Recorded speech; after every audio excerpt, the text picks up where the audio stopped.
বাঙালিরা এই বঙ্গভূমির সন্তান। একটা জিনিস মনে রাখবেন, পৃথিবীর আন্তর্জাতিক প্রতিটি সনদে ভূমিপুত্রদের স্পেশাল অধিকার রয়েছে।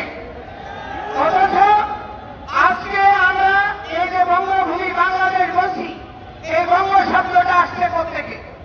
এই বঙ্গ শব্দটা এসছে হিরণ্যকশিপুকে বধ করে যেই ভগবান নৃসিংহদেব পৃথিবীর সিংহাসনে প্রহ্লাদ মহারাজকে বসিয়েছেন, তার দহিত্র মহারাজ বলি, যিনি শশবরাজ ত্রিভুবনের অধিপতি ছিলেন, সেই মহারাজ বলির পুত্র পাত্রী, তার পত্নী হচ্ছে সুদেশনা, যিনি হচ্ছেন এই প্রকৃত বঙ্গজননী।